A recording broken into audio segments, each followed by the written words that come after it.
Hi friends, welcome to Kokila's channel. இந்த வீடியோவில் கத்திரிக்காய் சாதம் எப்படி செய்யறது பார்க்கலாம் வாங்க. இந்த கத்திரிக்காய் சாதத்தை நீங்கள் இப்படி செஞ்சு பாருங்கள். ஸ்கூல் போகிற பசங்களும் சரி, வீட்டில் இருக்கவங்க எல்லாருக்குமே ரொம்ப ரொம்ப பிடிக்கும். நீங்கள் செஞ்சதை நீங்களே விரும்பி சாப்பிடுவீங்க. அவ்வளோ டேஸ்ட்டாக இருக்கும். எனக்குமே ரொம்ப ரொம்ப பிடிச்ச ஒரு சாதம். சரி வாங்க வீடியோக்குள்ளே போகலாம். அதுக்கு ஒரு பாத்திரத்தை எடுத்து ஒரு 5 ஸ்பூன் எண்ணெயை ஊற்றிக்கலாம். எண்ணெய் நல்லா சூடான பிறகு ஒரு ஸ்பூன் கடுகு போட்டுக்கலாம். அரை ஸ்பூன் சீரகம் போட்டுக்கலாம். அரை ஸ்பூன் உளுத்தம்பருப்பு போட்டுக்கலாம். நல்லா பொரியட்டும். நல்லா பொரிஞ்ச பிறகு ஒரு 10 சின்ன வெங்காயம் 2 கட் பண்ணி வச்சுருக்க அதை போட்டுக்கலாம்.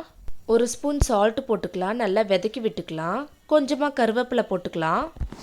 இப்போ 2 சின்ன தக்காளி கட் பண்ணி வச்சுருக்க அதை போட்டுக்கலாம். நல்லா விதக்கி விட்டுக்கலாம். ஒரு 2 நிமிஷத்துக்கு நல்லா விதங்கட்டும். நல்லா விதங்கின பிறகு ஒரு 8 கத்திரிக்காவை சின்ன சின்னதாக கட் பண்ணி வச்சுருக்க அதை போட்டுக்கலாம். எல்லாத்தையும் போட்ட பிறகு நல்லா விதக்கி விட்டுக்கலாம்.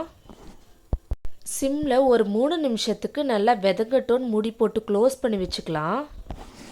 இப்போ இதை ஓப்பன் பண்ணிவிட்டு நல்லா விதக்கி விட்டுட்டு அரை ஸ்பூன் மஞ்சத்தூள் போட்டுக்கலாம். அரை ஸ்பூன் சில்லி பவுடர் போட்டுக்கலாம். 1.5 ஸ்பூன் சாம்பார் மிளகாய் தூள் போட்டிருக்கேன். நல்லா எல்லாத்தையும் கலந்து விட்டுட்டு சிம்மில் ஒரு 5 நிமிஷம் வேகட்டோன்னு மூடி போட்டு க்ளோஸ் பண்ணி வச்சுக்கலாம். இப்போ ஓப்பன் பண்ணிவிட்டு நல்லா விதக்கி விட்டுக்கலாம். லாஸ்ட்டாக கொஞ்சமாக கொத்தமல்லி கட் பண்ணி வச்சுருக்க அதை போட்டுக்கலாம். நல்லா கலந்து விட்டுக்கலாம். இப்போ ஒரு பிளேட் சாப்பிட்ற மாதிரி ரைஸ் எடுத்து வச்சுருக்க அதை போட்டுக்கலாம். போட்ட பிறகு நல்லா கலந்து விட்டுக்கலாம். இங்கே பாருங்கள், கத்திரிக்காய் சாதம் ரெடி ஆயிடுச்சு.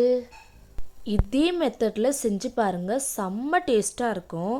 இந்த கத்திரிக்காய் சாதத்தில் தனியாத்தூள், இந்த இஞ்சி பூண்டு பேஸ்ட்டு, கரம் மசாலா இதெல்லாம் போடணுன்னு அவசியமே இல்லை. நம்ம வீட்லேயே வச்சுருக்க சாம்பார் மிளகாய் தூள் போட்டாலே செம்ம டேஸ்ட்டாக இருக்கும். ஏன் நீங்களே ட்ரை பண்ணி பாருங்களா, உங்களுக்கே ரொம்ப பிடிக்கும். சரி, ஓகே ஃப்ரெண்ட்ஸ், இந்த வீடியோ உங்களுக்கு பிடிச்சிருந்துன்னா லைக் பண்ணுங்கள், ஷேர் பண்ணுங்கள், கமெண்ட் பண்ணுங்கள். மறக்காமல் சப்ஸ்கிரைப் பண்ணிவிடுங்க. Thank you friends. Ta-da!